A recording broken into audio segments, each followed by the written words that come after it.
Brought to you by Penguin.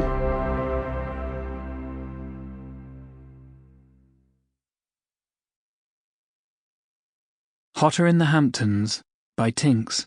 Read by Carr. For my best friends. Chapter 1. It was a minor decision before a major meeting, but Lola Fine felt paralyzed by it. Her trusty pink Miu Miu flats, scuffed and worn from years of city sidewalks, bought at full price after her first major brand deal, or her black Prada slingbacks, a recent lavish gift from a publicist that hurt like hell but looked insanely chic. The flats were definitely less sexy, but they were practical. Plus, they reminded her of a Lola from long past, that starry-eyed, aspiring fashion darling who worshipped at the altar of Sienna Miller and dreamed in dress patterns, who'd moved to the city by herself to see if she could also be part of that glittering, exclusive scene she'd read about in magazines. But which version of her would be more likable today?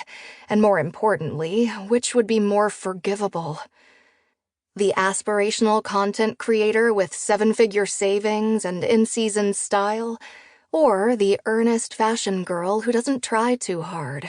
She wasn't sure. The one thing she was certain of, the Pradas gave her blisters.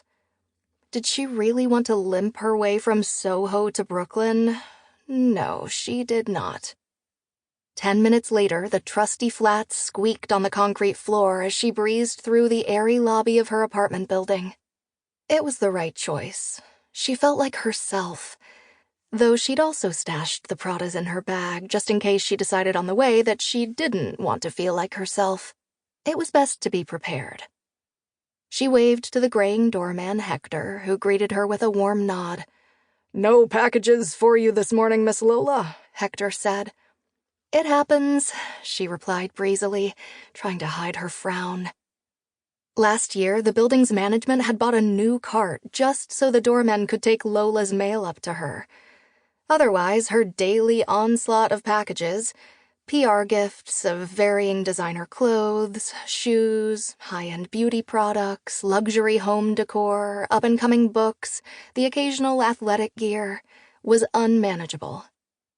But this week, there had been no packages at all. Not that she really cared about the gifts themselves. The thrill of brands sending her free stuff was long over. Designer bag blended into designer bag, something that would have been unthinkable just a few years ago. Though she'd become famous for her personal style, these days she felt as if her entire aesthetic was decided by various marketing teams that selected pieces for her to promote on their behalf to her 5 million followers. No, it wasn't the lack of packages that bothered her. It was the implication of their absence. It had been a hard few days.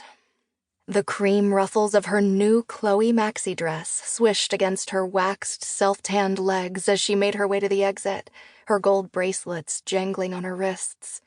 She'd put her favorite pink Guerlain lipstick on, expertly obscuring the tiny scar on the top of her lip. If nothing else, she thought, she looked great today. She smelled great, too. She'd sprayed Daisy Wild on her pulse points, relishing the fresh scent. On regular days, the fragrance made her feel like she was prancing whimsically through a field of jasmine, her head floating through the clouds. Today, though, the scent seemed to poke cheekily at the low thrum of anxiety in her chest, urging, almost aggressively, "Perk up, babe." She was forcing herself to listen. Ever the Virgo, she supposed she was controlling what she could. And if she couldn't make strangers be nice to her online, she could at least make herself look perfect for the task at hand. She was determined to fix her mess. Hector held the door open for her, and she stepped out onto Mercer Street. New York summer always felt like a hot bath. Across the street, a horde of young men in tailored three-piece suits, Goldman Sachs interns, she guessed, looked ready to drop dead of heat stroke. The Sample complete. Ready to continue?